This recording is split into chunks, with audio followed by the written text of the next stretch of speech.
Hi. August 2 என்னென்னு பார்த்தீங்கன்னா, நம்ம வீட்டில் முயல் வந்து 4 குட்டி போட்டிருந்துச்சு. எப்போவுமே முயல் குட்டி போடுறதுக்கு முன்னாடி வீட்டுக்குள்ளே எடுத்துகிட்டு வந்து வச்சுருவோம். இது வந்து பாத்ரூமில் இருக்கும். என் பொண்ணுகிட்ட கொய்யாப்பழத்தை வெட்டி முயலுக்கு வச்சுட்டு வான்னு கொடுத்தேன். அப்போ தான் அவள் சொன்னா முயல் குட்டி போட்டிருக்கு அப்படின்ட்டு. சரி எல்லாத்தையும் எடுத்து நோட்டி வச்சிடலாம் அப்படின்ட்டு தான் வந்தேன். பாருங்கள், இப்போ தான் கொஞ்சம் நேரத்துக்கு முன்னாடி தான் குட்டி போட்டிருக்கு. எடுத்து வச்சுட்டேன். இதில் ஒரு குட்டி மட்டும் அசையவே இல்லை. பார்த்தா அது இறந்துருக்கு. ஸோ குட்டி போட்டதும் முதல்ல பால் கொடுக்கும். அது பால் குடிச்சிருக்கு. ஆனால் எனக்கு தெரிஞ்சு அது வந்து பெரிய முயல் வந்து இங்கே அங்கேயே ஓடுறன்ட்டு அதை மிதிச்சிருக்கலாம். அதனால் அது இறந்துருக்கும்னு நினைக்கிறேன். அப்புறம் ஆகஸ்ட் 9 வந்து இது எல்லாமே நல்லா வளர்ந்துட்டு இப்போ தான் ஃபீட் பண்ணுறதுக்காக தாய் முயல்கிட்ட வச்சுட்டு கொடுத்தாங்க. அப்புறம் இது ஆகஸ்ட் 18 எடுத்தது. அப்புறம் நல்லா வளர்ந்துட்டாங்க 3 பேரும்.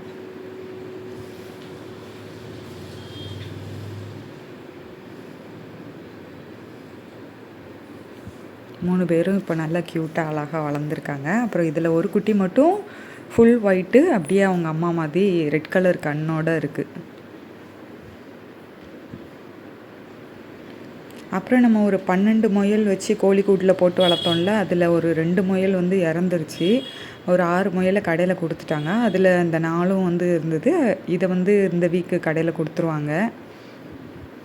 4 நல்லா வளர்ந்துட்டு பாருங்கள். இறை எடுக்க ஆரம்பித்ததுக்கப்புறம் அது நல்லா வளர்ந்துடும். முயல் எப்போவுமே கொஞ்சம் ஃபாஸ்ட்டாக தான் வளருது.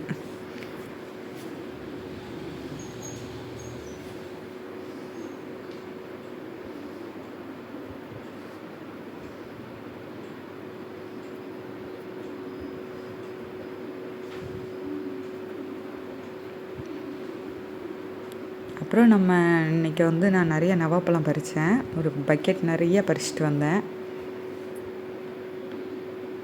ஓகே, தேங்க்ஸ் ஃபார் வாட்சிங். நெக்ஸ்ட் ஒரு சூப்பரான வீடியோவில் பார்க்கலாம். பாய்.